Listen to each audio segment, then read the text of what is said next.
Central Park. Every year, millions of people walk through this green oasis. But if you stood here just 200 years ago, you wouldn't see asphalt or stone roads. Instead, you would see beautiful wooden houses, lovely churches, a school filled with laughing children, and the dream sanctuary of an independent community. One of the most successful and prosperous communities in American history did not perish from a natural disaster. The name of this vanished town, buried beneath the earth, was Seneca Village. It was a unique utopia of the most successful free African Americans in American history, which the powerful rulers of New York... Today, we know Central Park as the lungs of New York City. But the truth behind its creation is dark and ruthless. In the 1850s, when New York's wealthy elite dreamed of building a massive, luxurious park, Seneca Village stood as a major obstacle in their way. They not only forcibly evicted the residents, but they also erased their very names from the pages of history. Let us step back to a time when Manhattan was not a concrete jungle. We will take our time machine back to 1825, where an unforgettable story of revolution began. Imagine the scene of New York in the 1820s. Today's Lower Manhattan, or downtown, was like a dirty, unhealthy, and extremely racist hell. Epidemics of cholera and tuberculosis were everywhere. On top of that, surviving there was a constant battle for black people. Though slavery was ending on paper, society was not ready to give them any rights.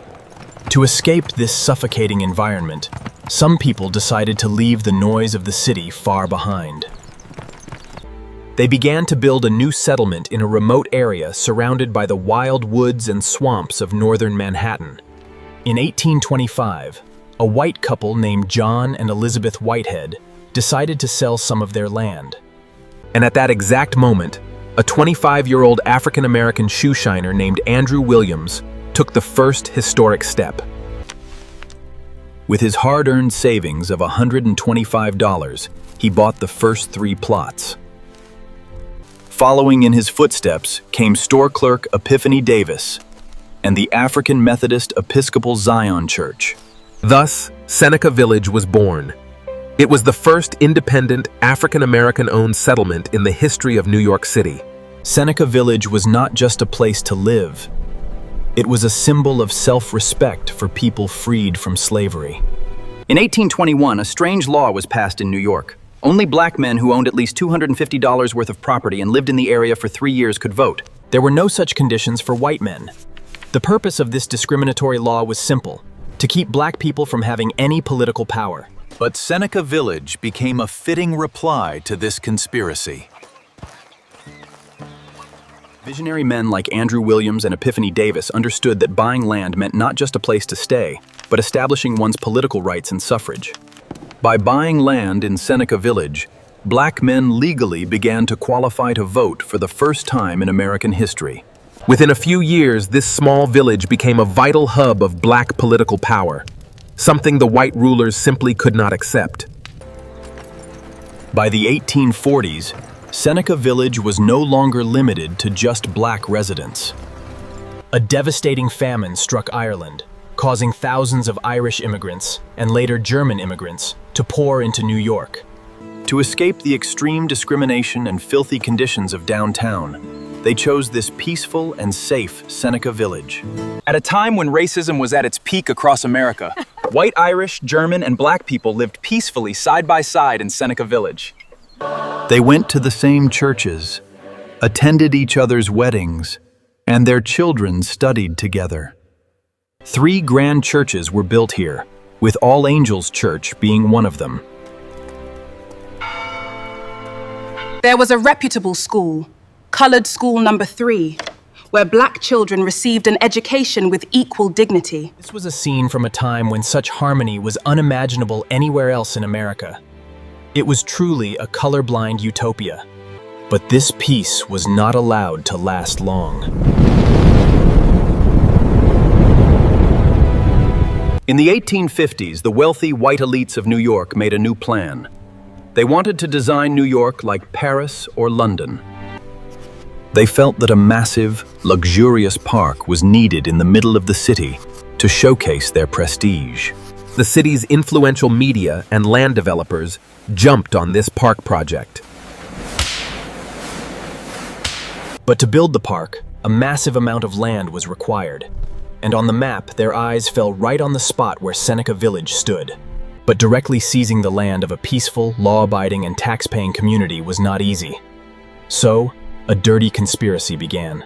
In the city's prominent newspapers, one false report after another began to be published. The residents of Seneca Village were portrayed as thieves, robbers, dirty, and illegal squatters. It was propagated that unless that filthy wasteland was cleared, the city-and's gentlemen could never go there for recreation. In 1853, the New York State Legislature passed a law that sealed the fate of Seneca Village. The law was eminent domain, the power to acquire private property for public use. By virtue of this law, the government declared that they would acquire the entire land of Seneca Village for park construction. The residents were offered a pittance for their land, with which it was impossible to buy equivalent land anywhere else in New York. The residents of Seneca Village did not give up easily. We built this village, and we will defend it.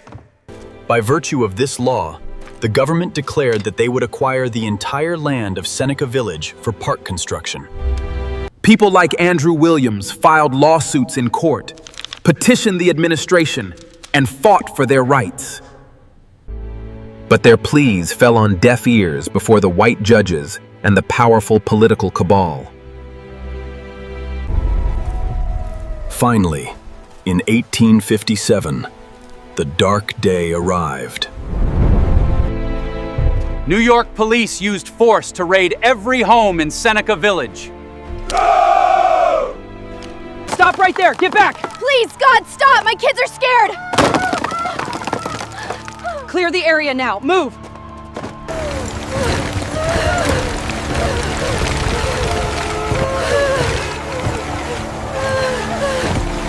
Within just a few days, every trace of an entire civilization was wiped out. Where did the residents of Seneca Village go after the eviction? Did they survive? The answer to this question remains unclear even today. They scattered to different corners of New York. Some went to other states. But their unique bond, that extraordinary social system, was broken forever. 100 years have passed since then. Where Seneca Village once stood, the beautiful Central Park was built.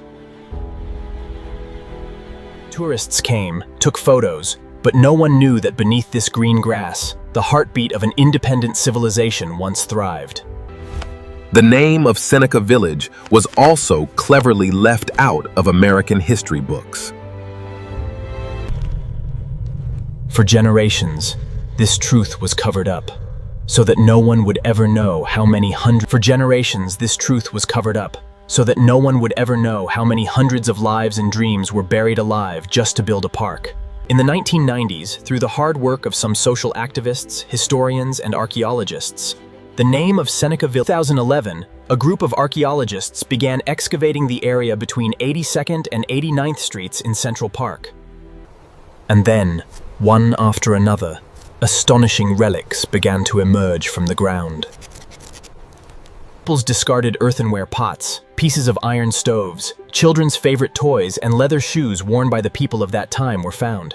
They saw that the people of Seneca Village did not live dirty or uncivilized lives at all, as the media had falsely campaigned. Rather, they lived a very refined and orderly life. Every excavated stone and broken piece of plate screamed of a great historical cruelty of that time. Today, Seneca Village is not just a lost part of American history. It is a story of silent protest by ordinary people against power and exploitation. Today, a commemorative plaque has been installed at that specific spot in Central Park. It reminds the world that the beauty we stand on was built upon the tears of hundreds of innocent people. History is never completely lost. Even from beneath the soil, it reveals the truth one day. If you want to pay tribute to the lost people of Seneca Village, share this unknown history with others. Subscribe to our channel to stay with us, and comment below. Which dark and unknown chapter of history do you want to see in our next video?